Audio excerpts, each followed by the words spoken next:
وقال الله تبارك وتعالى في موضع آخر لا ينهاكم الله عن الذين لم يقاتلوكم في الدين ولم يخرجوكم من دياركم وظاهروا على إخراجكم أن تبروهم وتقسطوا إليهم إن الله يحب المقسطين. ہر طرح کی تعریف، حمد و ثنا، بڑائی، بزرگی، عظمت و کبریائی اس اللہ رب العزت کے لیے لائق و زیبا ہے جو تن تنہا اس پوری کائنات کا خالق، مالک، مربی اور پالنہار ہے، جس نے ہمیں اس دنیا کے اندر پیدا کیا اور پیدا کرنے کے بعد یوں ہی بیکار نہیں چھوڑا، بلکہ ہماری رشد و ہدایت کے لیے انبیاء کرام کا ایک سلسلہ جاری کیا، جس کی آخری کڑی جناب محمد الرسول اللہ صلی اللہ علیہ وسلم ہے. بعدہ انگنت لا تعداد بے شمار درود و سلام نازل ہو اللہ رب العالمین کے بھیجے ہوئے تمام انبیاء علیہم الصلاۃ والتسلیم پر، خصوصاً نبی آخر الزمان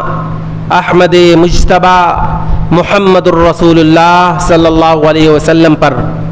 وہ ذات مقدسہ مطہرہ مبارکہ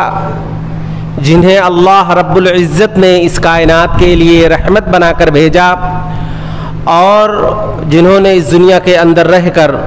چند سالہ زندگی گزار کر دین کی تبلیغ فرمائی اور ہم تک ہمارا دین پہنچایا. محترم بھائیوں، آج کے اس جمعے کے خطبے میں جس موضوع پر چند منٹ آپ کے سامنے کچھ باتیں پیش کرنے کی کوشش کروں گا وہ یہ کہ نبی کریم صلی اللہ علیہ وسلم کا مثالی اخلاق غیر مسلموں کے ساتھ کیسا تھا. اسی حوالے سے قرآن مجید کی ایک آیت کی میں نے تلاوت کی ہے. آئیے سب سے پہلے جس آیت کی تلاوت میں نے کی ہے اس کا ترجمہ آپ کے سامنے پیش کرتا ہوں. اللہ رب العالمین نے ارشاد فرمایا کہ لا ینہاکم اللہ عن الذین لم یقاتلوکم فی الدین، کہ اللہ رب العالمین تمہیں ان غیر مسلموں کے ساتھ حسن سلوک کرنے، ان غیر مسلموں کے ساتھ اچھے اخلاق سے پیش آنے، ان غیر مسلموں کے ساتھ حسن سلوک کرنے سے اللہ رب العالمین تمہیں منع نہیں کرتا. وہ غیر مسلم جو تمہیں دین کی بنیاد پر، عقیدے کی بنیاد پر، تعصب کی بنیاد پر تمہیں تمہارے گھروں سے نکالنے کی بات نہیں کرتے، تم سے لڑائی جھگڑا نہیں کرتے، تم سے تعصب نہیں برتتے، ایسے غیر مسلموں کے ساتھ احسان کرنے، حسن سلوک کرنے سے اللہ رب العالمین تمہیں منع نہیں کرتا. ان تبروہم، ایسے غیر مسلموں کے ساتھ انصاف کا معاملہ، احسان کا معاملہ، حسن سلوک کا معاملہ تم کیا کرو. ان اللہ یحب المقسطین، اللہ رب العالمین انصاف کرنے والے کو پسند کرتا ہے. حاضرین گرامی، اگر ہم دیکھیں کہ یہ آیت کس سورت کے اندر ہے تو پتہ چلتا ہے کہ جس سورت کی تلاوت اور جس کا ترجمہ میں نے آپ کے سامنے پیش کیا ہے یہ سورۃ الممتحنہ کی سورت کی آیت ہے. اور آپ جانتے ہیں کہ سورۃ الممتحنہ یہ پورا مکمل سورت، اس کا جو مرکزی مضمون ہے اس میں اللہ رب العالمین نے کفر اور اہل کفر سے برات کا اعلان کیا ہے. اس سورت کے اندر شرک اور اہل شرک سے بیزارگی کا اعلان کیا گیا ہے. آپ ذرا غور کریں کہ جو سورت شرک اور اہل شرک، کفر اور اہل کفر سے برات اور بیزارگی کا اعلان کر رہی ہو، اس سورت کے اندر اللہ اللہ رب العالمین نے ایک ایسی آیت کا ذکر کیا ہے، ایک اس سورت کے اندر ایک آیت ایسی ہے جس میں اللہ رب العالمین نے انصاف اور عدل پر مبنی گفتگو کی ہے۔ محترم بھائیوں، نبی کریم صلی اللہ علیہ وسلم کا اس دنیا کے اندر آنا انسانیت پر بہت بڑا احسان ہے، انسانیت پر بہت بڑا انعام ہے۔ اللہ رب العالمین نے ارشاد فرمایا کہ لقد من اللہ علی المؤمنین اذ بعث فیہم رسولا من انفسہم یتلو علیہم آیاتہ ویزکیہم ویعلمہم الکتاب والحکمہ، کہ اللہ رب العالمین نے اس گھڑی تمہارے اوپر بہت بڑا احسان کیا ہے کہ اس نے تمہیں میں سے ایک رسول کو بھیجا، وہ رسول جو تمہیں صبح و شام قرآن مجید کی آیت کریمہ پڑھ کر کے سناتا ہے، وَيُزَكِّيهِمْ، اور تمہارا تزکیہ کرتا ہے، تمہاری تربیت کرتا ہے، وَيُعَلِّمُهُمُ الْكِتَابَ وَالْحِكْمَةَ، اور علم و حکمت کی باتیں تمہیں سکھاتا ہے۔ اللہ رب العالمین نے یہ بہت بڑا احسان کیا کہ اس رسول کو تمہارے درمیان بھیجا۔ محترم بھائیوں، ہمارے لیے، ہم سب کے لیے ضروری ہے کہ ہم سب نبی کریم صلی اللہ علیہ وسلم کی سیرت کو پڑھیں کہ نبی کریم صلی اللہ علیہ وسلم کا اخلاق کیسا تھا، نبی کریم صلی اللہ علیہ وسلم کا کیریکٹر کیسا تھا، آپ صلی اللہ علیہ وسلم کا کردار کیسا تھا، آپ صلی اللہ علیہ وسلم کا حسن سلوک لوگوں کے ساتھ کیسا تھا، اور خصوصاً نبی کریم صلی اللہ علیہ وسلم کی سیرت کا یہ گوشہ کہ آپ کا اخلاق غیر مسلمین کے ساتھ کیسا تھا، آپ کا رویہ غیر مسلمین کے ساتھ کیسا تھا، جو آپ کے دشمن تھے، جو آپ سے نفرتیں کرتے تھے، جو آپ کے خلاف بغاوت کرتے تھے، چاہے وہ مدینہ کے یہود ہوں، چاہے وہ نجران کے نصارہ ہو، یا اسی طریقے سے مکہ کے مشرکین ہو، ان کا اللہ کے نبی صلی اللہ علیہ وسلم کا رویہ، آپ کا اخلاق، آپ کا کردار ان لوگوں کے ساتھ کیسا تھا۔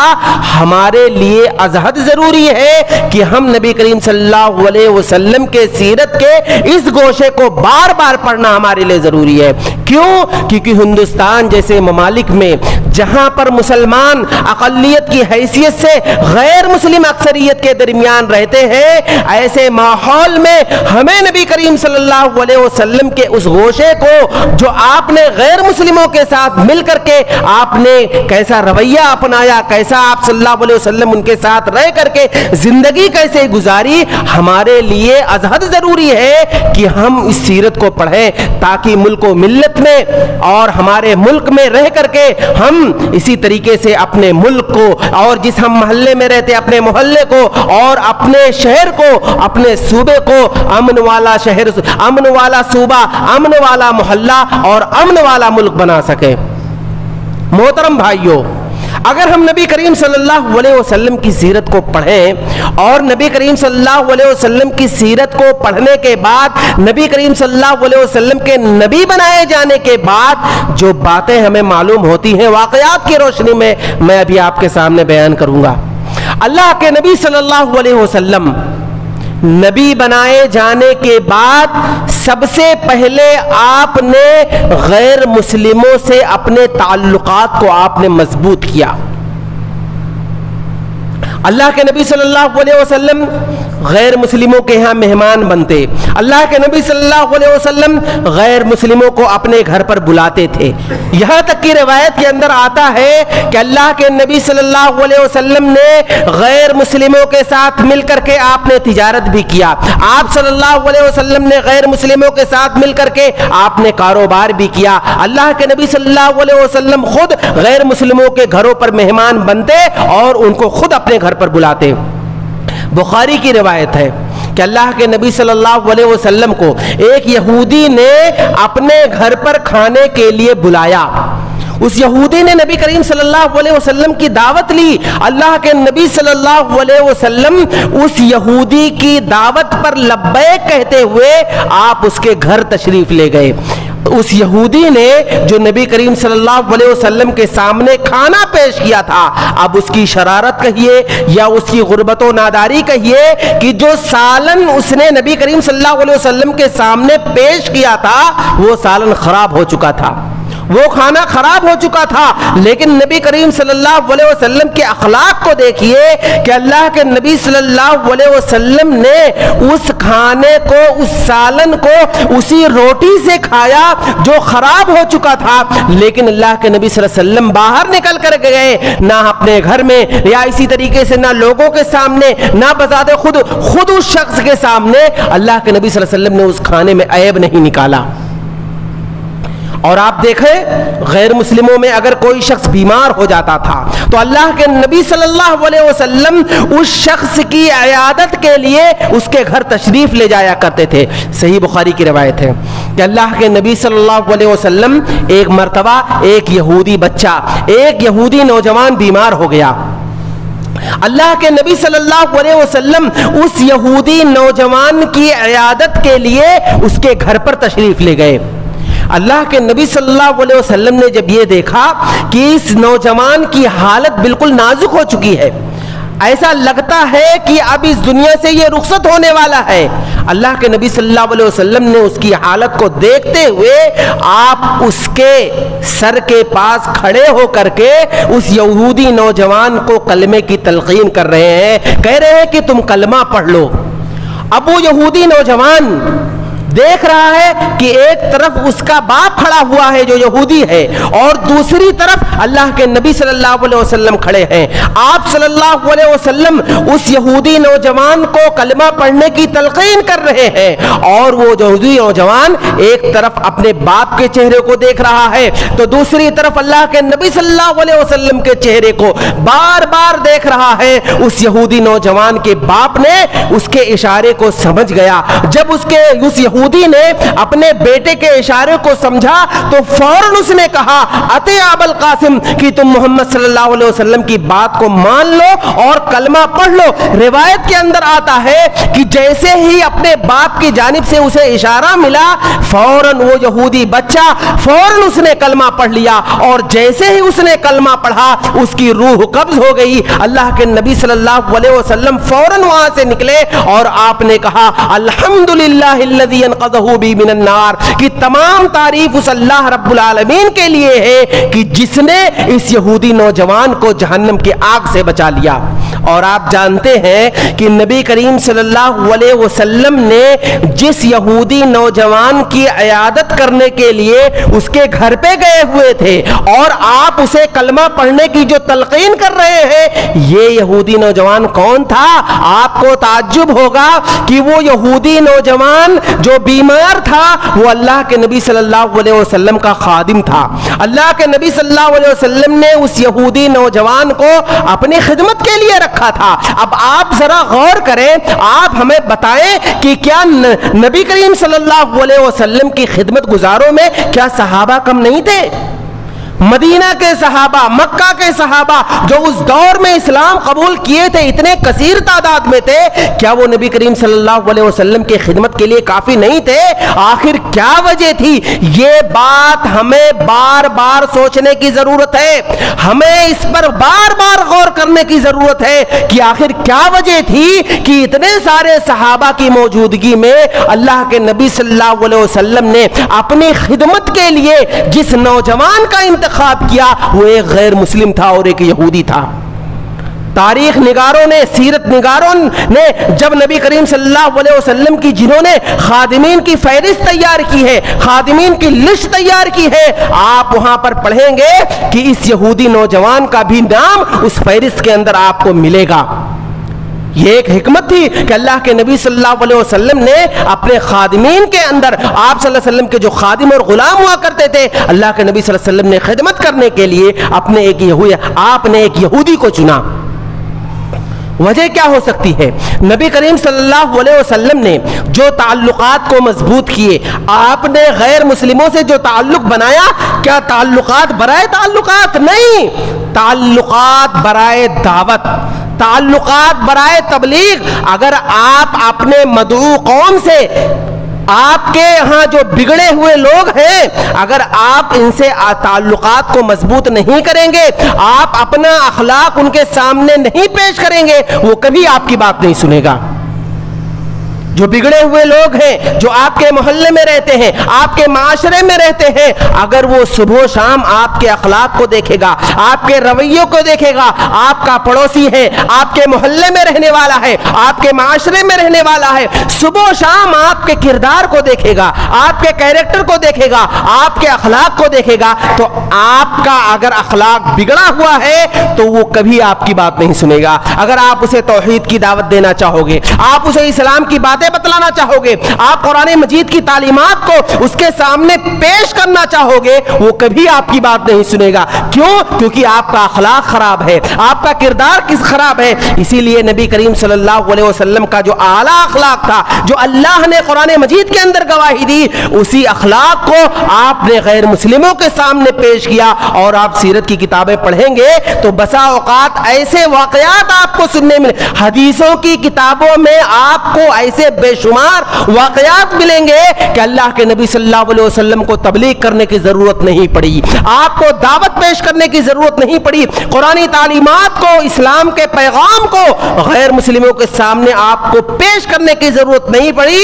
اس نے آپ کے اخلاق کو دیکھا اور اسلام قبول کر لیا۔ تو یہ ایک فائدہ ہے جو نبی کریم صلی اللہ علیہ وسلم نے غیر مسلموں کے ساتھ نبی بنائے جانے کے بعد اپنے تعلقات کو مضبوط کیا، اور اس کا فائدہ ابھی آپ نے سنا کہ اس یہودی بچے نے اسلام قبول کر لیا۔ اسی طرح سے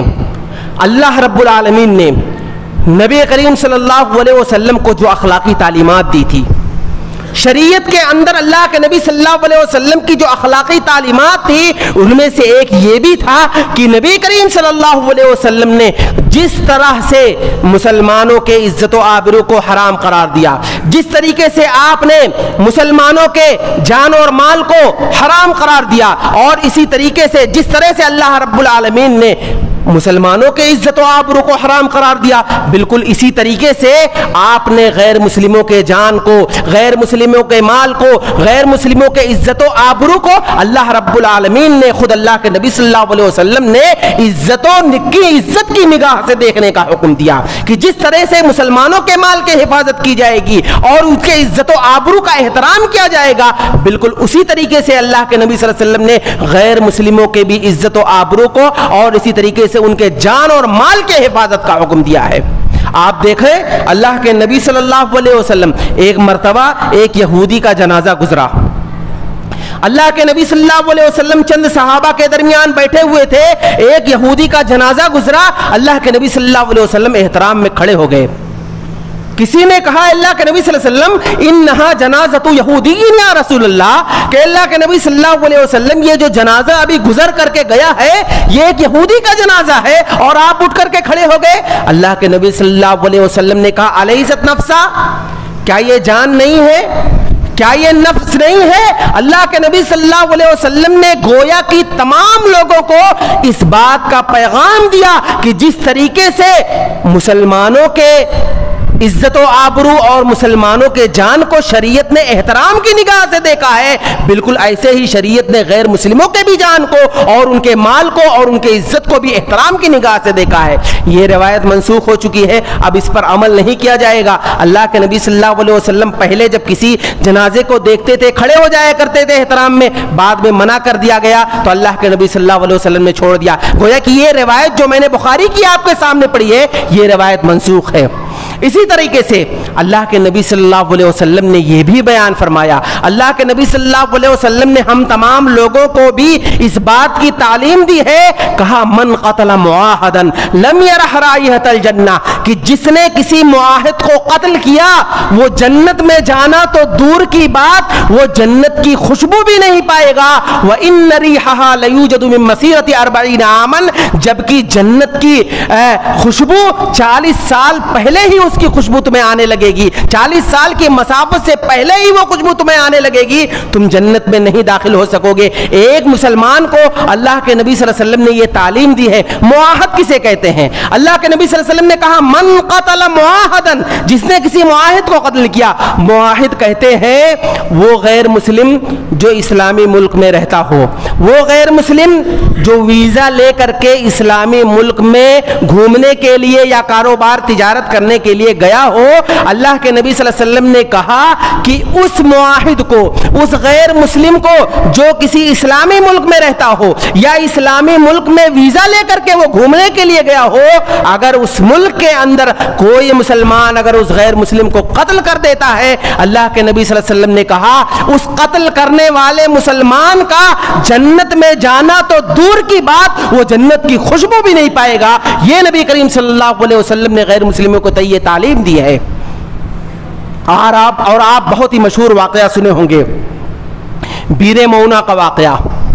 یہ ابو داؤد کی روایت ہے کہ اللہ کے نبی صلی اللہ علیہ وسلم کے پاس کچھ یہودی آئے اور انہوں نے کہا کہ اللہ کے نبی ہم اسلام قبول کر چکے ہیں، ہمارا قبیلہ اسلام قبول کر چکا ہے، اب آپ ہمیں کچھ علماء بھیج دیجئے جو ہمارے گاؤں میں رہ کر کے، ہمارے محلے میں رہ کر کے ان جو نئے مسلمان ہیں ان کی تربیت کر سکے اور اسی طریقے سے انہیں اسلام اور توحید کی باتیں بیان کر دے۔ اللہ کے نبی صلی اللہ علیہ وسلم نے صحابہ کرام میں 70 حفاظ کرام کو ان کی جانب بھیجا، 70 صحابہ کرام کو جو قرآن مجید کے حافظ تھے۔ اب جیسے ہی اللہ کے نبی صلی اللہ علیہ وسلم کے صحابہ وہاں پہنچے، اس گاؤں میں جانے سے پہلے راستے ہی میں ان یہودیوں نے چونکہ جھوٹ بول کر کے آئے تھے، ان لوگوں نے تقریباً سب کو قتل کر دیا، صرف ایک صحابی جن کا نام تھا عمرو بن امیہ الزمری، وہ جیسے تیسے اپنی جان کو بچاتے ہوئے اور بھاگ نکلے وہاں سے، اور وہ اللہ کے نبی صلی اللہ علیہ وسلم کو یہ ساری باتیں بتانے کے لیے نکل رہے تھے کہ اسی قبیلے کے 2 لوگ وہاں پر آ رہے تھے۔ عمرو بن امیہ الزمری نے کہا کہ تم لوگ کون ہو، کس قبیلے سے تعلق رکھتے ہو؟ ان لوگوں نے کہا ہم لوگ عامری ہیں، عامری قبیلے سے تعلق رکھتے ہیں۔ عمرو بن امیہ الزمری نے اپنے دل میں سوچا، کہا کہ اسی کے قبیلے کے لوگوں نے ہمارے 70 صحابہ کو جو حفاظ کرام تھے، علماء تھے، ان کو ان لوگوں نے قتل کر دیا۔ موقع کا پا کر کے بدلے کے طور پر انہوں نے ان دونوں کو مار دیا اور اللہ کے نبی صلی اللہ علیہ وسلم کے پاس بھاگتے ہوئے گئے۔ عمرو بن امیہ الزمری نے جب پورا واقعہ اللہ کے نبی صلی اللہ علیہ وسلم کو بتلایا کہ یہ یہودی جھوٹ بول کر کے آپ کے پاس آئے تھے کہ آپ علماء بھیج دیجئے، ہمارے گاؤں کے لوگوں نے اسلام قبول کیا ہے، یہ جھوٹ بول رہے ہیں، ان سب کو قتل کر دیا گیا ہے، صرف میں بھاگ کر کے آیا ہوں، لیکن انہی کی قبیلے کے 2 لوگ مجھے راستے میں ملے تو بدلے کے طور پر میں نے بھی انہیں مار دیا۔ اللہ کے نبی صلی اللہ علیہ وسلم نے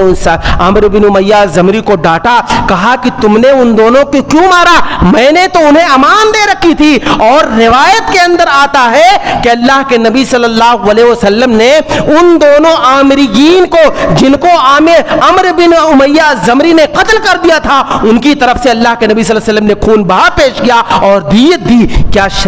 شریعت کے علاوہ کسی تاریخ کے اندر ایسی مثالیں مل سکتی ہے؟ آپ ذرا غور کریں کہ جس قبیلے کے 70 افراد کو قتل کر دیا جائے اور بدلے میں اگر کسی کو کوئی 2 شخص کو قتل کر دے، مار دے، تو اللہ کے نبی صلی اللہ علیہ وسلم نے خون بہا پیش کر دیا۔ ایسی اس طرح کے واقعات اسلام کے علاوہ آپ کو کسی بھی تاریخ کے اندر نہیں مل سکتی۔ اس طرح کے واقعات شریعت کے علاوہ آپ کو دنیا کی کسی شریعت میں نہیں مل سکتی ہے۔ اللہ کے نبی صلی اللہ علیہ وسلم نے دیت دے کر کے یہ پیغام دیا ہے کہ جس طریقے سے اللہ کے نبی صلی اللہ علیہ وسلم کی وہ حدیث ہے کہ اگر کوئی شخص کو اگر کسی ملک میں پناہ دے دیا جاتا ہے اور اسی طریقے سے اور اس کو امن دے دیا جاتا ہے تو اس شخص کا قتل کرنا حرام ہو جاتا ہے۔ اللہ کے نبی صلی اللہ علیہ وسلم نے اس پر عمل کیا، اس لیے کہ ان دونوں عامرین کو اللہ کے نبی صلی اللہ علیہ وسلم نے اپنے پناہ میں رکھا تھا۔ اگر ہم نبی کریم صلی اللہ علیہ وسلم کی شریعت اور آپ کے اعلیٰ اخلاق کو پڑھیں تو نبی کریم صلی اللہ علیہ وسلم کو جو تعلیمات دی گئی تھی ان میں سے ایک اہم تعلیم دی گئی تھی کہ اللہ کے نبی صلی اللہ علیہ وسلم نے کہا تھا، قرآن کی ایک آیت ہے کہ وَتَعَاوَنُوا عَلَى الْبِرِّ وَالتَّقْوَى وَلَا تَعَاوَنُوا عَلَى الْإِثْمِ وَالْعُدْوَانِ، کہ تم لوگوں کے ساتھ نیکی اور بھلائی کا معاملہ کرو اور اچھے کاموں میں ان کی نیکی کے معاملے میں ان کی مدد کرو اور برائی کے معاملے میں تم کسی کا ساتھ نہ دو۔ یہ آیت کو ہم بار بار درس کے اندر خطبہ جمعہ میں یا اس طریقے سے بار بار اس کو ہم سنتے ہوں گے، وَتَعَاوَنُوا عَلَى الْبِرِّ وَالتَّقْوَى وَلَا تَعَاوَنُوا عَلَى الْإِثْمِ کہ تم لوگوں کو بھلائی کے کاموں میں مدد کیا کرو اور برائی کے کاموں میں مدد نہ کیا کرو۔ آپ بارہا سنے ہوں گے، مگر آپ جب اس کی تفسیر پڑھیں گے، اس آیت کریمہ کا شان نزول پڑھیں گے تو آپ کو پتا چلے گا کہ یہ آیت کریمہ غیر مسلموں کے سلسلے میں ہے۔ غیر مسلموں کے تعلق سے ہے یہ آیت کریمہ ہے. اگر آپ اس کی تفسیر پڑھیں گے, اور آپ جانتے ہیں کہ اللہ کے نبی صلی اللہ علیہ وسلم نبی بنائے جانے سے پہلے بعض مفسرین نے, اگر آپ تفسیر کی بہت ساری کتابیں ہیں, اگر آپ تفسیر کی کتابیں پڑھیں گے تو کئی ایک مفسرین نے یہاں پر ایک نقطہ پیش کیا ہے, کہا ہے کہ اس آیت کریمہ کے پیش نظر ہم غیر مسلموں کے ساتھ مل کر کے, وہ غیر مسلم جو امن پسند ہو, وہ غیر مسلم جو صلح پسند ہو, وہ غیر مسلم جو تم سے لڑائی جھگڑا نہیں کرتے ہو, وہ غیر مسلم جو تمہیں تمہارے گھروں سے, تمہاری زمین سے, تمہارے ملک سے نکالنے کی بات نہیں کرتے, ایسے غیر مسلموں کے ساتھ مل کر کے تم رفاہی کام کر سکتے ہو. یہ آیت کریمہ, اور اسی طریقے سے مفسرین نے اس آیت کریمہ میں یہی بات لکھی ہے. جسے سوشل ورک یا کوئی تنظیم آپ بنائیں یا کوئی رفاہی کام ہو, اگر وہ انصاف پسند غیر مسلم آپ کے ساتھ آتا ہے, آپ وہ تعاون دیتا ہے اور آپ کے ساتھ مل کر کے کام کرنا چاہتا ہے, آپ اس کے ساتھ مل کر کے رفاہی کام کر سکتے ہیں. کئی ایک مفسرین نے اس آیت کریمہ کے سلسلے میں یہ بات کہی ہے. اللہ کے نبی صلی اللہ علیہ وسلم کے بارے میں آپ دیکھیں کہ نبی کریم صلی اللہ علیہ وسلم نبی بنائے جانے سے پہلے جب مکہ کے اندر قتل و خون اور اسی طریقے سے بہت ساری چیزیں عام ہو چکی تھی, بدامنی پھیل گئی تھی, اللہ کے نبی صلی اللہ علیہ وسلم نے جب یہ دیکھا کہ مکہ کے اندر ایک ایسی تنظیم بننے والی ہے جس کا مقصد یہ ہے کہ جو قتل ہو رہا ہے, جو چوریاں ہو رہی ہیں, جو لوگوں کو ستایا اور مارا جا رہا ہے, اس تنظیم کے پیش نظر گنہگار کو پکڑا جائے, اس کو اس کی سزا دی جائے, جو لوگوں کو قتل کرتا پھرتا ہے اس کو بھی اس کی سزا دی جائے, چوریاں ہو رہی ہیں تو چور کو پکڑ کر اس کا ہاتھ کاٹا جائے. یہ ساری باتیں اللہ کے نبی صلی اللہ علیہ وسلم نے دیکھا کہ مکہ کے اندر ایک تنظیم بن رہی ہے, اور تنظیم بنانے والے کون؟ نبی بنائے جانے سے پہلے ظاہر سی بات ہے وہ سبھی کوئی مسلمان نہیں تھا. اللہ کے نبی صلی اللہ علیہ وسلم تب جب یہ بات پہنچی, آپ نے اس تنظیم کے بنانے میں آپ نے اپنا مالی تعاون پیش کیا, آپ نے بڑھ چڑھ کر کو اس میں حصہ لیا, اور وہ تنظیم بہت ہی مضبوط تنظیم بنی تھی. اور سیرت کی کتابوں میں آپ پڑھیں گے تو اسے حلف الفضول کے نام سے وہ تنظیم جانی جاتی ہے. اب اگر آپ اعتراض کر دیں کہ نبی کریم صلی اللہ علیہ وسلم نے جو غیر مسلموں کے ساتھ مل کر کام کیا تھا یہ تو نبی بنائے جانے سے پہلے کی بات ہے, تو آپ ابھی کیوں بیان کر رہے ہو؟ آپ اعتراض کر سکتے ہیں, آپ سوال کر سکتے ہیں, لیکن میں آپ کو یہ کہوں گا کہ نبی کریم صلی اللہ علیہ وسلم کی زندگی جو ہے وہ ہمارے لیے آئیڈیل ہے. پوری زندگی نبی بنائے جانے سے پہلے کی زندگی بھی ہمارے لیے آئیڈیل ہے, اور نبی بنائے جانے کے بعد تو آئیڈیل ہے ہی ہے. کیوں؟ اس کی وجہ یہ ہے کہ اللہ کے نبی صلی اللہ علیہ وسلم نبی بنائے جانے سے پہلے اپنی 40 سالہ زندگی کو بطور دلیل کفارے کے سامنے پیش کرتے تھے. قرآن کریم نے اس کی وضاحت کی ہے, فقد لبثت فیکم عمرا من قبلہ. اللہ کے نبی صلی اللہ علیہ وسلم جب دعوت دیتے تھے, تبلیغ کرتے تھے, لوگ ان کی بات جب نہیں مانتے تھے تو اللہ کے نبی صلی اللہ علیہ وسلم اپنے نبی بنائے جانے سے پہلے جو 40 سالہ زندگی تھی, اللہ کے نبی صلی اللہ علیہ وسلم بطور دلیل اس کو پیش کرتے تھے. کفار مکہ کے سامنے کہتے تھے کہ میری زندگی کے, میری کتاب حیات کے 40 اوراق تمہارے سامنے ہیں, میں نے تمہارے درمیان 40 سالہ زندگی گزاری ہے, اس زندگی کے اندر کوئی داغ دکھا دو, کوئی دھبا دکھا دو, اور اسی طریقے سے کوئی ایسی کمی بتا دو. اللہ کے نبی صلی اللہ علیہ وسلم چیلنج کرتے تھے اور اپنی اس زندگی کو کے بارے بطور دلیل پیش کرتے تھے. یہ تو ہوئی پہلی بات. اور دوسری بات یہ کہ اللہ کے نبی صلی اللہ علیہ وسلم جب نبی بنا چکے, نبی بن گئے, نبی بنائے جانے کے بعد جب آپ کو مکہ کے اندر جو تنظیم بنی تھی, جب آپ اسے یاد کرتے تھے, اس کے بارے میں جب آپ غور کرتے تھے تو آپ خوشی کا اظہار کرتے تھے, اور آپ نے یہ بھی اس وقت کہا تھا کہ میرے نبی بنائے جانے سے پہلے جس طرح سے ایک تنظیم بنی تھی اور اس تنظیم کے اندر میں نے حصہ لیا تھا, اپنا مالی تعاون پیش کیا تھا, اگر آج بھی اس طریقے کی کوئی تنظیم بنتی ہے جس میں رفاہی کام ہو, سوشل ورک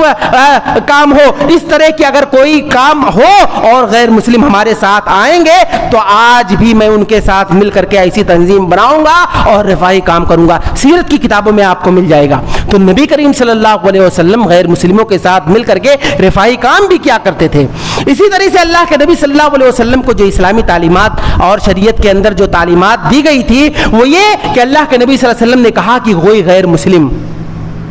اگر تمہارے پر احسان کر دے, وقت ضرورت پر تمہارے محلے میں رہتا ہے, تمہارے معاشرے میں رہتا ہے, تمہارے سماج میں رہتا ہے, اگر اس نے تمہارے اوپر کوئی احسان کر دیا ہو, اللہ کے نبی صلی اللہ علیہ وسلم نے کہا اس کے احسان کا بدلہ تم دے دیا کرو.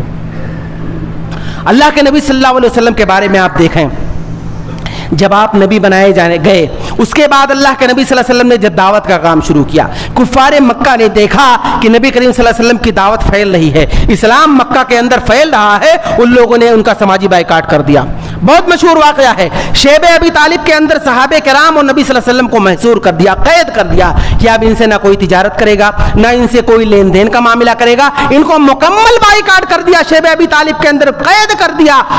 راوی حدیث بیان کرتے ہیں، صحابی رسول بیان کرتے ہیں کہ 3 سال کی مدت میں جب کافروں نے ہمیں بائیکاٹ کر دیا تو ہماری زندگی کی حالت ایسی تھی کہ ہمارے پاس کھانے کے لیے کچھ بھی نہیں تھا، اور جب ہمیں بھوک لگتی تھی تو درخت کے پتے چبا چبا کر کے 3 سال کی زندگی ہم نے کاٹی ہے، اور اس طرح سے ہماری زندگی ایک دم بیکار ہو چکی تھی، کھانے کے لیے کچھ بھی نہیں تھا، نہ کوئی مجھ سے تجارت کرتا تھا، نہ کوئی ہم سے کاروبار کرتا تھا، نہ کوئی مکہ کے اندر ہم سے بات کرنے والا تھا۔ 3 سال کی مدت ہم نے ایسے ہی گزار دی۔ اس کے بعد جب 3 سال کی مدت گزر گئی تو مکہ کو جو سردار تھا وہ کھڑا ہوا، وہ اٹھ کھڑا ہوا، مطعم بن عدی جس کا نام ہے، وہ اٹھ کھڑا ہوا اپنے چند ساتھیوں کو لے کر کے، اور اس نے کہا کہ مسلمانوں سے ہمارا عقیدے کا اختلاف گرچہ صحیح، عقیدے کا اختلاف گرچہ ہے صحیح، لیکن یہ تو ہمارے ہی شہر کے رہنے والے لوگ ہیں، اور یہ نبی صلی اللہ علیہ وسلم اور ان کے ساتھی ہمارے ہی تو رشتہ دار لوگ ہیں، گرچہ یہ لوگ اسلام قبول کر لیے ہیں، ہم نے ان پر ظلم کی حد کر دی ہے۔ اس نے اٹھا اپنے ساتھیوں کو لے کر کے، اور شیب ابی طالب کے متعلق جو ان کے اس تحریریں تھی اس کو اس نے پھاڑ کر کے پھینکا، اور اس نے اس موقع پر اللہ کے نبی صلی اللہ علیہ وسلم اور صحابہ کرام کو وہاں اس وادی سے اور اس شیب ابی طالب کے احسار سے اس نے آزاد کروا دیا۔ یہ پہلا احسان تھا جو مطعم بن عدی نے نبی صلی اللہ علیہ وسلم پر کیا، اور دوسرا احسان یہ تھا کہ اللہ کے نبی صلی اللہ علیہ وسلم جب مکہ سے طائف ہجرت کر کے چلے گئے تھے تبلیغ کرنے کے لیے، تو طائف والوں نے نبی کریم صلی اللہ علیہ وسلم کی بات کو نہیں سنا، آپ کو پریشان کیا، آپ کو ستائے، آپ کو انہوں نے آپ پر دست درازی بھی کی، اور اللہ کے نبی صلی اللہ علیہ وسلم کی بات کو ماننے کے لیے کوئی تیار نہیں تھا۔ مجبور ہو کر کے اللہ کے نبی صلی اللہ علیہ وسلم پھر سے طائف سے ہو کر کے مکہ آنا چاہتے تھے، مکہ والوں نے باؤنڈری سیل کر دی، کہا نبی صلی اللہ علیہ وسلم کو چونکہ یہ طائف چلے گئے ہیں اب یہ مکہ کے اندر دوبارہ داخل نہیں ہو سکتے ہیں، اب وہ طائف چلے گئے ہیں تو طائف ہی رہے، مکہ کے اندر ہم لوگ نہیں آنے دیں گے۔ اس موقع پر بھی مطعم بن عدی کھڑا ہوا اپنے چند ساتھیوں کو لے کر کے، اور اس نے کہا کہ میں یہ محمد صلی اللہ علیہ وسلم جو مکہ سے طائف ہجرت کر کے گئے تھے، اگر وہ آنا چاہتے ہیں مکہ کے اندر تو میں انہیں شخصی پناہ دیتا ہوں، میں اپنے ذاتی پناہ میں ان کو مکہ کے اندر واپس لانا چاہتا ہوں۔ تو یہ دوسرا احسان مطعم بن عدی جو کافر تھا نبی کریم صلی اللہ علیہ وسلم کے اوپر کیا تھا۔ اب جب اللہ کے نبی صلی اللہ علیہ وسلم ہجرت کر کے مدینہ چلے گئے، اس موقع پر جب جنگ بدر پیش آیا، اور بدر کے واقع ہونے کے بعد جب غیر مسلم کچھ قیدی جو نبی کریم صلی اللہ علیہ وسلم کے ہاتھوں آئے تھے جنگ کے بعد، اللہ کے نبی صلی اللہ علیہ وسلم نے جب ان لوگوں کو دیکھا تو اللہ کے نبی صلی اللہ علیہ وسلم کو مطعم بن عدی کی یاد آئی، جو اس وقت مطعم بن عدی کا انتقال ہو چکا تھا۔ اللہ کے نبی صلی اللہ علیہ وسلم نے غزوہ بدر کے بعد کہا تھا لو کان المطعم بن عدی حیا ثم کلمنی فی ہؤلاء النطر، کہ اللہ کے نبی صلی اللہ علیہ وسلم نے کہا کہ اگر آج مطعم بن عدی زندہ ہوتے، مطعم بن عدی زندہ ہوتے اور مدینہ کے اندر آ کر کے ان قیدیوں کے سلسلے میں مجھ سے سفارش کرتے تو ان کے سفارش کرنے کی بنیاد پر ان تمام لوگوں کو میں آزاد کر دیتا۔ یہ اللہ کے نبی صلی اللہ علیہ وسلم کی تعلیم ہے، جو آپ صلی اللہ علیہ وسلم نے مطعم بن عدی کے احسان کو یاد کر کے احسان کا بدلہ چکانے کی اللہ کے نبی صلی اللہ علیہ وسلم نے کوشش کی، لیکن اس وقت مطعم بن عدی کا انتقال ہو چکا تھا۔ تو اللہ کے نبی صلی اللہ علیہ وسلم کی تعلیمات یہ ہے کہ وہ غیر مسلم جو تمہارا پڑوسی ہو، تمہارے محلے میں رہتا ہو، تمہارے معاشرے میں رہتا ہو، اگر وہ تمہارے اوپر کسی وقت احسان کر دیتا ہے، تمہاری ذمہ داری یہ ہے، تمہارا اخلاق یہ ہونا چاہیے کہ تم اس کے ساتھ احسان کرو۔ ایک واقعہ اور آپ کو بتاؤں گا، اللہ کے نبی صلی اللہ علیہ وسلم صحابہ کرام کو لے کر کے کسی سفر پر روانہ ہو گئے، راستے میں پانی ختم ہو گیا، صحابہ کرام پیاسے تھے، نہ ان کے نہانے کے لیے پانی ہے، نہ کپڑا دھلنے کے لیے پانی ہے، نہ پینے کے لیے پانی ہے۔ اللہ کے نبی صلی اللہ علیہ وسلم نے 2 صحابہ کو بھیجا، جاؤ پانی تلاش کر لے کر آؤ۔ جیسے ہی وہ لوگ نکلے، دیکھے ایک مشرکہ عورت ایک مٹکے میں پانی لے کر کے جا رہی تھی۔ ان دونوں نے کہا کہ مجھے پانی کی ضرورت ہے، ہم لوگ بہت پیاسے ہیں، تم اپنا مٹکا دے دو، ہم لوگ اس میں سے پانی پی لیتے ہیں۔ وہ مشرکہ عورت نے فوراً اپنا مٹکا ان دونوں صحابیوں کے حوالے کر دیا اور وہ صحابی اللہ کے نبی صلی اللہ علیہ وسلم کے پاس لے کر کے مٹکے کو لائے. اللہ کے نبی صلی اللہ علیہ وسلم نے اپنا انگلی مبارک کو اس مٹکے کے اندر ڈالا. اللہ کے نبی صلی اللہ علیہ وسلم کی انگلی سے چشمہ پھوٹا اور ایسا چشمہ پھوٹا کہ اس مٹکے کے اندر پانی کے اندر اتنا برکت ہوا کہ 100 سے زائد صحابہ کرام تھے. ان لوگوں نے اس پانی سے نہایا, غسل کیا, کپڑا دھویا. جن کو پانی اسٹور کرنا تھا انہوں نے اسٹور بھی کیا, جن کو پینا تھا انہوں نے پیا. جن سارے صحابہ کرام نے اپنی مکمل ضروریات پوری کر لی اور اس مٹکے میں پانی ختم ہی نہیں ہوا. یہ اللہ کے نبی صلی اللہ علیہ وسلم کے معجزات میں سے ہے. بہت سارے معجزات ہیں, وقت نہیں ہے کہ تفصیل بیان کیا جائے. تو اللہ کے نبی صلی اللہ علیہ وسلم کا ایک معجزہ تھا کہ اس مٹکے میں پانی میں برکت ہو گئی. اللہ کے نبی صلی اللہ علیہ وسلم کے صحابہ نے جب اس مٹکے اس مشرکہ عورت کے پانی سے فائدہ اٹھا لیا اور پھر اللہ کے نبی صلی اللہ علیہ وسلم نے اس مٹکے کو اس مشرکہ عورت کے حوالے کر دیا. پانی کے اندر ذرہ برابر اس مٹکے میں کمی نہیں ہوئی. اتنے صحابہ نے اس پانی کا استعمال کیا. جب وہ جانے لگی اللہ کے نبی صلی اللہ علیہ وسلم نے کہا کہ اس کی اجرت تو دے دو. اس موقع پر اس نے پانی دے کر کے تمہاری اس نے مدد کی ہے, اس کی مدد کر دو, اس کا احسان کا بدلہ دے دو. صحابی رسول میں جن کے پاس کھجور تھا, جن کے پاس ستو کا آٹا تھا, یا جن کے پاس جو کچھ تھا, اس نے تمام لوگوں نے اس مشرکہ عورت کو دے کر کے اس کو روانہ کر دیا. وہ اپنے گاؤں والوں کے پاس گئی, اپنے گھر گئی, اپنے گاؤں گئی اور اس نے گاؤں والوں کے سامنے اعلان کیا, کہا جیتکم من عند اسحر الناس, کہ اے میرے گاؤں کے لوگوں میں ایک بہت بڑے جادوگر کے پاس سے ہو کر آئی ہوں. اس نے معجزے کو جادو سمجھ لیا. پھر اس نے پورا واقعہ اللہ کے نبی صلی اللہ علیہ وسلم اور ان کے صحابہ کے بارے میں بتایا کہ ان لوگوں نے مجھ سے پانی مانگا تھا اور میرا پورا پانی ان لوگوں نے مجھے واپس بھی کر دیا اور بدلے میں مجھے اتنا سارا سامان بھی دیا. اور یہی نہیں, اللہ کے نبی صلی اللہ علیہ وسلم نے صحابہ کرام کو وصیت بھی کیا تھا, صحابہ کرام کو نصیحت بھی کیا تھا کہ اے میرے صحابہ, تم اس عورت کی بستی پر کبھی حملہ مت کرنا جس نے تمہیں عین موقع پر پانی کے ذریعے تمہاری مدد کی ہے. صحابہ کرام اس راستے سے گزرتے تھے, اس کے گاؤں سے گزرتے تھے. کبھی غیر مسلموں میں, وہاں کے مکہ کے لوگوں میں کبھی جھڑپ بھی ہوتی تھی, لیکن اس کے باوجود بھی صحابہ کرام نے کبھی اس بستی پر آپ کے اصحاب نے کبھی حملہ نہیں کیا. وہ عورت تعجب میں ہے, دیکھ رہی ہے کہ دو لوگوں کے درمیان جھڑپ ہو رہے ہیں, لڑائیاں ہو رہی ہے, لیکن میرا گاؤں محفوظ کیوں ہے؟ اس کو اچانک یاد آتا ہے. کہتی ہے مجھے ایسا لگتا ہے کہ یہ محمد صلی اللہ علیہ وسلم اور ان کے اصحاب کو ایک موقع پر میں نے ایک مٹکا پانی دے کر کے ان کی مدد کی تھی. مجھے ایسا لگتا ہے کہ یہ لوگ احسان کا بدلہ چکا رہے ہیں. ہر جگہ لڑائیاں ہو رہی ہیں لیکن میرا گاؤں محفوظ ہے. جب اس کو یہ بات یاد آئی تو اس نے اپنے قوم والوں کے سامنے یہ ساری باتیں پیش کی. روایت کے اندر آتا ہے کہ پورا گاؤں مسلمان ہو گیا. اس واقعے کو اللہ سیرت نگاروں نے لکھا ہے کہ پورا کا پورا گاؤں مسلمان ہو گیا پانی کے احسان کا بدلہ. اللہ کے نبی صلی اللہ علیہ وسلم نے احسان کا بدلہ اس طرح سے چکایا کہ وہ عورت بھی اسلام قبول کر لی اور اس کا پورا گاؤں اس اسلام میں داخل ہو گیا. ہل جزاء الاحسان الا الاحسان, احسان کا بدلہ احسان کے سوا کیا ہو سکتا ہے؟ اللہ کے نبی صلی اللہ علیہ وسلم نے احسان کا بدلہ چکایا اور بدلے میں یہ نتیجہ آپ سن رہے ہیں. تو کہنے کا مطلب یہ ہے کہ اللہ کے نبی صلی اللہ علیہ وسلم اور ان کے اصحاب, اللہ کے نبی صلی اللہ علیہ وسلم کی تعلیمات یہ ہے کہ کوئی غیر مسلم اگر آپ پر احسان کر دے تو تم اس کے احسان کا بدلہ چکاؤ. ایک آخری بات کہہ کر میں اپنی بات ختم کروں گا. آپ جانتے ہیں ہمارے دل و دماغ کے اندر جو باتیں پنپتی رہتی ہیں اور جو ہم سوچتے رہتے ہیں, چونکہ ہمارے ملک کا ماحول بھی ویسا بن چکا ہے, لیکن ضروری نہیں ہے کہ سارے لوگ ایک جیسے ہوں. اگر کچھ لوگ ایسے ہیں جو مسلمانوں کو اپنا دشمن سمجھتے ہیں, مسلمانوں کو اس ملک سے نکالنے کی بات کرتے ہیں, یا اسی طریقے سے ان کے پیچھے پڑے ہوئے ہیں, یہ بات سچ ہے,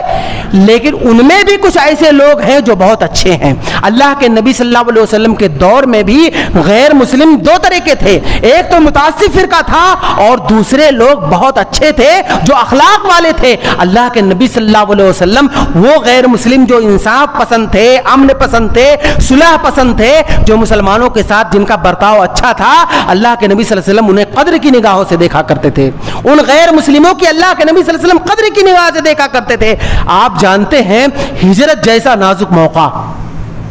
جس وقت اللہ کے نبی صلی اللہ علیہ وسلم کو ہجرت کرنے کا حکم ملا تھا، اللہ کے نبی صلی اللہ علیہ وسلم اور حضرت ابو بکر جب ہجرت کرنے کے لیے نکلے تھے تو اللہ کے نبی صلی اللہ علیہ وسلم کے جان کی قیمت لگا دی گئی تھی۔ کفار مکہ نے اس موقع پر کہا تھا کہ اگر محمد صلی اللہ علیہ وسلم اور ان کے ساتھیوں کا کوئی سر قلم کر لے کر آئے یا انہیں پکڑ کر کے لے کر آئے، اسے 100 سرخوٹ انعام میں دیا جائے گا۔ اور 100 سرخوٹ آپ جانتے ہیں اس دور میں اگر دنیا کی سب سے مہنگی گاڑی اگر 100 کسی کے پاس ہو تو آدمی کتنا بڑا مالدار ہوگا، آپ اندازہ کر سکتے ہیں۔ وہ انعام کتنا بڑا انعام تھا جو نبی کریم صلی اللہ علیہ وسلم کے جان کی قیمت لگائی گئی تھی۔ اللہ کے نبی صلی اللہ علیہ وسلم ہجرت کرنے کے لیے جب نکلے تھے، عام آدمی تو چھوڑو، مکہ کے بڑے بڑے لوگ جو تھے، جو بڑے بڑے سردار تھے، جو پیسے والے تھے، وہ لوگ انعام کی لالچ میں آ گئے اور نبی صلی اللہ علیہ وسلم اور حضرت ابو بکر کو ڈھونڈنا شروع کر دیے تھے۔ روایت کے اندر آتا ہے کہ اللہ کے نبی صلی اللہ علیہ وسلم جب غار ثور میں چھپے ہوئے تھے اور کسی غیر مسلم کو پتا نہیں تھا کہ اللہ کے نبی صلی اللہ علیہ وسلم کہاں ہیں، سارے مکہ کے لوگ آپ کو ڈھونڈ رہے ہیں، لیکن نبی کریم صلی اللہ علیہ وسلم کو مکہ سے مدینہ تک لے جانے کے لیے جس شخص کو آپ نے انتخاب کیا تھا، اور اللہ کے نبی صلی اللہ علیہ وسلم کو مکہ سے مدینہ کا راستہ بھی نہیں پتا تھا، آپ نے کہا کہ اگر ہم چالو راستے سے، عام راستے سے جائیں گے تو پکڑ لیے جائیں گے، تو ایسے راستے کا انتخاب کرتے ہیں جو خفیہ راستہ ہو۔ تو اس خفیہ راستے کی رہنمائی کرنے والا ایک غیر مسلم تھا۔ آپ کو تعجب ہوگا کہ نبی کریم صلی اللہ علیہ وسلم کو مکہ سے مدینہ تک لے جانے کے لیے جس نے آپ کی رہنمائی کی، جو آپ کے ساتھ چھپا ہوا تھا، جس نے آپ کی حفاظت کی، وہ کون تھا؟ وہ غیر مسلم تھا۔ روایت کے اندر آتا ہے کہ اس کا نام تھا عبداللہ بن ارقط، اور ایک روایت کے اندر آتا ہے عبداللہ بن اریقط، جس نے بعد میں اسلام قبول کر لیا تھا۔ اللہ کے نبی صلی اللہ علیہ وسلم کو بحفاظت اس نے مکہ سے مدینہ تک پہنچایا اور خفیہ راستے کی رہنمائی کی۔ یہ کون تھا؟ یہ غیر مسلم تھا۔ آپ کو تعجب ہوگا۔ کہنے کا مطلب یہ ہے کہ جس طرح سے نبی صلی اللہ علیہ وسلم کے دور میں غیر مسلم تھے جو مسلمانوں سے عصبیت نہیں رکھتے تھے، مسلمانوں کو دشمن نہیں سمجھتے تھے، ان کے ساتھ مل جل کر رہتے تھے، آج ہمارے یہاں بھی بہت سارے غیر مسلم بھائی ایسے رہتے ہیں۔ تو ایسے غیر مسلم جو ہمارے پڑوس میں رہتے ہو، ہمارے محلے میں رہتے ہو، ہمارے معاشرے میں رہتے ہوں، تو جو ہم سے لڑائی جھگڑا نہیں کرتے، قرآن مجید ان کے ساتھ اعلیٰ اخلاق کی تعلیم دیتا ہے، جس کو نبی کریم صلی اللہ علیہ وسلم نے عملی طور پر کر کے دکھایا اور ہمیں بھی اس بات کی تعلیم دی۔ تو ضرورت ہے اس بات کی کہ اگر ہم اپنے معاشرے میں رہتے ہوئے ہم اپنے اعلیٰ اخلاق کا مظاہرہ کرتے ہیں، غیر مسلموں کے ساتھ اچھا برتاؤ کرتے ہیں، ممکن ہے کہ وہ آپ کے اعلیٰ اخلاق کو دیکھے اور اسلام کو وہ پسند کرنے لگے اور وہ اسلام میں داخل ہو جائے۔ لیکن اگر ہمارا اخلاق اچھا نہیں ہے، ہمارا کردار اچھا نہیں ہے، اور ہمارے رویوں اور ہمارے کیریکٹر کو دیکھ کر کے غیر مسلم ہم سے دور بھاگ رہا ہے اور اسلام کو خراب سمجھ رہا ہے، تو آخرت میں تو ہمیں دو طرح سے سزا ملے گی۔ ایک تو یہ کہ ہمارا کیریکٹر خراب تھا، اس کی سزا، دوسرا ہماری وجہ سے جو آدمی بدزن ہو گیا ہے اس کی بھی سزا ہمیں ملے گی۔ اس لیے ضرورت ہے اس بات کی کہ نبی کریم صلی اللہ علیہ وسلم کے اعلیٰ اخلاق کو ہمیں اپنانے کی ضرورت ہے، اور اپنے معاشرے اور اپنے سماج اور سوسائٹی میں نبی کریم صلی اللہ علیہ وسلم کے اعلیٰ اخلاق کو اپنے اندر اپنا کر کے نبی کریم صلی اللہ علیہ وسلم کے اعلیٰ اخلاق کو لوگوں کے سامنے پیش کریں، تاکہ ہم دعوت و تبلیغ میں، توحید کو پھیلانے میں، اسلام کے پھیلانے میں، دین کو پھیلانے میں وہ اعلیٰ اخلاق ہمارے لیے معاون ثابت ہو سکے۔ اللہ رب العالمین سے دعا ہے کہ اللہ رب العالمین ہم تمام لوگوں کو نیک بنائے، صالح بنائے۔ اللہ رب العالمین ہم تمام لوگوں کو ہمارے اندر نبی کریم صلی اللہ علیہ وسلم کا اخلاق و کردار پیدا کرے۔ اللہ رب العالمین جب تک تو ہمیں اس دنیا کے اندر زندہ رکھ، ایمان اور اسلام پر زندہ رکھ، اور ہمارا خاتمہ ہو تو ایمان بالخیر پر ہو۔ وآخر دعوانا الحمدللہ رب العالمین۔